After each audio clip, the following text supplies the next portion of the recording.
Hello student, good morning. आज हम सातवीं पोएम के, कल हमने इसका पैराफ्रेज पूरा कर दिया था। आज हम इस सातवीं पोएम के जो प्रश्नोत्तर हैं उनको देखेंगे जरा। व्हाट इज, क्या है, द एक्ट, कार्य ऑफ नेचर, प्रकृति का, डिस्क्राइब्ड, जिसको वर्णन किया गया है, एज प्रिसाइज, मतलब वो कौन सा कार्य इसको प्रिसाइज सटीक कहा गया है। द एक्ट ऑफ नेचर, प्रकृति का कार्य, हैज बीन डिस्क्राइब्ड, वर्णन किया गया है, एज प्रिसाइज। इस पोएम के अंदर जो प्रकृति के कार्य को प्रिसाइज किया गया है यानी सटीक कहा गया है, in comparison to the acts, इसको सटीक इस अर्थ में कहा गया है कंपैरिजन में द एक्ट्स, कार्यों के, ऑफ ह्यूमन बींग्स, मनुष्य के कार्यों की तुलना में। नेचर इज ऑलवेज एग्जैक्ट, आप जानते हैं प्रकृति हमेशा एग्जैक्ट होती है, सटीक होती है इन इट्स वर्किंग, इसके कार्य में। प्रकृति का कोई भी कार्य कभी असफल नहीं होता। ऑल द एक्ट्स, सभी कार्य ऑफ नेचर, प्रकृति के, आर नेवर फेलिंग, कभी फेल नहीं होते, असफल नहीं होते। दे आर नाइदर, वे ना तो कभी लेट होते हैं, देरी से होते हैं, और सोना जल्दी से होते हैं। अर्थात सूर्य का जो टाइम निश्चित है उस समय से होता है, बारिश का समय है उस समय भी होती है। ह्यूमन्स, मानव, मे बी इनएक्यूरेट, मानव असटीक हो सकते हैं, अतारतम्य हो सकते हैं, इन देयर एक्ट्स, उनके कार्यों में, बट लेकिन नेचर डज नॉट बी सो, लेकिन प्रकृति ऐसी नहीं हो सकती। नेचर इज सुप्रीम, प्रकृति सर्वश्रेष्ठ है, टू ऑल, सभी से, यानी प्रकृति से श्रेष्ठ कोई नहीं है। Discuss the title of the poem, कविता का जो टाइटल है उसका वर्णन कीजिए, उसका विचार विमर्श कीजिए। The title of the poem, इस कविता का जो टाइटल है, इज वेरी एप्ट, एप्ट यानी उपयुक्त, सुटेबल, इस कविता का टाइटल बहुत ही उपयुक्त है। टाइम प्लेज, समय निभाता है, ए वेरी इंपॉर्टेंट रोल, एक बहुत ही महत्वपूर्ण भूमिका, इन ह्यूमन लाइफ, मानव जीवन में। द क्लॉक टावर्स, जो क्लॉक टावर्स है, जो घंटाघर है, अनाउंस करते हैं, घोषणा करते हैं, बताते हैं टाइम को, but there is a difference, लेकिन एक डिफरेंस होता है, अंतर होता है, इन दैम, उनमें। इन द सेम वे, उसी तरीके से, द वर्ल्ड, संसार, इज सफर्ड विथ, संसार पीड़ित है, ग्रस्त है, विथ कन्फ्लिक्ट्स, द्वंद्व के साथ, ड्यू टू रिलीजियस डिफरेंसेस, जो कि होता है धार्मिक अंतरों के कारण। वेरियस रिलीजियस अथॉरिटीज, भिन्न भिन्न धार्मिक अथॉरिटीज जो है, यानी जो सत्ता है, इंटरप्रेट करती है रिलीजन को, बताती है धर्म को, इन देयर ओन वे, अपने तरीके से।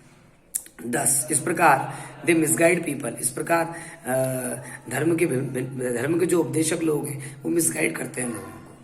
तीसरा प्रश्न देखते हैं, हाउ वुड यू इंटरप्रेट, आप कैसे व्याख्या करेंगे, द टर्म, ये जो शब्दावली आई थी, टर्म मतलब शब्दावली, डोनर्स बिम, दानकर्ता की सनक, इसको कैसे बताएंगे, तो देखें। Donors beam is nothing but, donors beam जो है, दानकर्ता की सनक, इज है, नथिंग बट, कुछ नहीं सिवाय, रॉन्ग इंटरप्रिटेशन, गलत व्याख्या के, ऑफ रिलीजन, यानी डोनर्स बिम का मतलब है धर्म की गलत व्याख्या। रिलीजियस अथॉरिटीज, धार्मिक सत्ता के जो लोग हैं, धर्म के जो उपदेशक लोग हैं, मिस इंटरप्रेट करते हैं, गलत व्याख्या करते हैं रिलीजन की, धर्म की। दे स्पीक, वे बोलते हैं, अबाउट एथिक्स, नीति शास्त्र के बारे में, एटिकेट्स, शिष्टाचार के बारे में, एटीसी, एटसेट्रा, इत्यादि के बारे में। दे मिसगाइड पीपल, वे लोगों को गलत निर्देशित करते हैं। दे जनरेट डिफरेंसेस, वे पैदा करते हैं अंतर, इन द माइंड्स, मस्तिष्क में, और मासेस, लोगों के, वो लोगों के मस्तिष्क में अंतर पैदा करते हैं। दे डिस्टर्ब, वे डिस्टर्ब करते हैं, वे डिस्टर्ब करते हैं, अर्थात विचलित करते हैं, द पीस, शांति को, ऑफ द नेशन, राष्ट्र की, वो राष्ट्र की शांति को भी भंग करते हैं।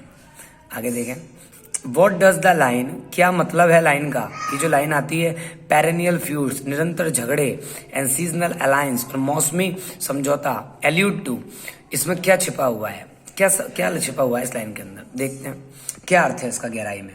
द लाइन, ये जो लाइन है, पेरेनियल फ्यूड्स, निरंतर झगड़े, एंड सीजनल अलायंस, और मौसमी समझौता, alluded to the religious conflict, इसमें छिपे हुए हैं धार्मिक द्वंद्व।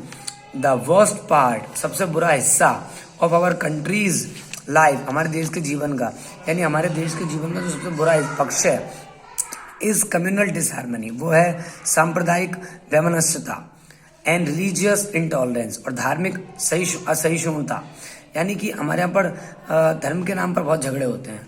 देयर आर कम्युनल राइट्स, बहुत सारे सांप्रदायिक झगड़े होते हैं, again and again, bar bar, but लेकिन म्यूचुअल अलायंसेस, लेकिन बार बार आपसी समझौते जो होते हैं वो भी होते हैं। आर ओनली सीजनल, वो भी केवल कैसे होते हैं, मौसमी। इसका मतलब है अर्थात, यानी that is for a short period. झगड़े भी होते रहते हैं, फिर समझौते भी होते रहते हैं, और ये चलता रहता है। आगे देखें, इस पोएम का आखिरी प्रश्न पे जा रहे हैं अपन। What is the central idea, क्या है केंद्रीय विचार ऑफ द पोएम, कविता का केंद्रीय विचार क्या है। हाउ इज इट डेवलप, ये कैसे विकसित होता है।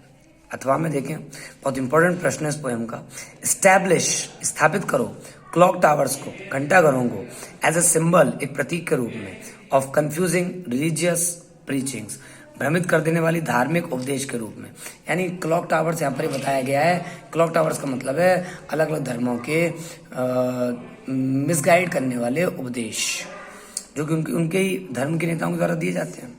People have blind faith, answer देख रहे हैं हम। पीपल हैव, लोग रखते हैं, ब्लाइंड फेथ, अंधविश्वास, इन रिलीजियस ऑथोरिटीज, धार्मिक सत्ता में। द पोइट हैज यूज्ड, कभी इस्तेमाल कर चुका है, द एग्जाम्पल, उदाहरण, और क्लॉक टावर्स का टू एक्सप्रेस, व्यक्त करने के लिए, हिज व्यूज, उसके विचारों को। पीपल टेक, लोग मानते हैं, द टाइम, समय को, टोल्ड बाय क्लॉक टावर के द्वारा जो समय बताया जाता है उसको लोग मानते हैं, टू बी एग्जैक्ट, बिल्कुल सटीक मानते हैं। But they are slightly off, लेकिन वे जो घंटाघर को जो समय बताया जाता है उन सभी घंटाघरों के समय में स्लाइटली ऑफ होता है, वो हल्के से अलग होते हैं वो, द अदर्स टाइम, दूसरे के समय से, अर्थात अलग अलग घंटाघरों के समय में थोड़ा थोड़ा अंतर पाया जाता है। दे ऑलवेज टेल, वे हमेशा कहते हैं, डिफरेंट टाइम, अलग अलग समय। इन द सेम वे, उसी प्रकार, सम रिलीजियस पीपल, कुछ धार्मिक लोग, प्रीच करते हैं, बताते हैं, उपदेश देते हैं, पीपल, लोगों को, as per their own understanding, अपनी समझ के अनुसार। यानी जो व्यक्ति जितना जानता है उतना बता देता है, और जिस चीज को वो सही जानता है उसी को सही बता देता है। अगर वो गलत जानता है तो गलत ही बताता है। दे प्रीच, वे बताते हैं, वे उपदेश देते हैं, व्हाट दे अंडरस्टैंड, जो वो स्वयं समझते हैं। देयर रिलीजियस प्रीचिंग, उनके धार्मिक उपदेश, आर, होते हैं, डिफरेंट, अलग। दे क्रिएट, वो पैदा करते हैं, कंफ्यूजन, भ्रम, अमंग पीपल, लोगों के मध्य।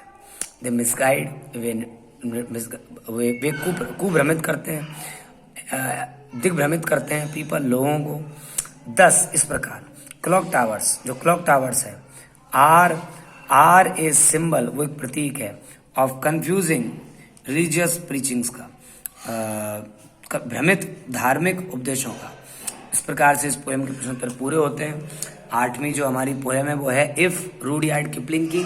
रूडयार्ड किपलिंग के बारे में आपको बता दूं मैं, ये पाकिस्तान में पैदा हुए थे, फिर इंडिया में आकर के रहे, और ये बच्चों के बहुत फेमस, ये ब्रिटिश जब अंग्रेजों की सत्ता थी तब यहाँ पर रहे, फिर इंग्लैंड चले गए, फिर वहाँ से पढ़े लिखे वहाँ इंग्लैंड में ही, फिर वापस यहीं आ गए, भारत में रहे। और इन्होंने मोगली, और बच्चों के लिए मोगली नाम की एक स्टोरीज आती है बच्चों की, एक जंगल बुक थी, वो इन्होंने लिखी। ये वर्ल्ड फेमस रहे हैं बच्चों के लिए, अर्थात बच्चों के लिए कविताएं लिखने में जिन जो नाम आता है वो रूडयार्ड किपलिंग का बहुत अच्छे तरीके से आता है।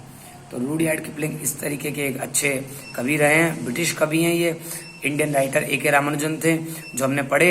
इसके बाद 9वीं 10वीं पोएम जो पढ़ेंगे उसमें भी इंडियन राइटर अरविंदो घोष आएंगे। हमने इतना पढ़ चुके हैं हम।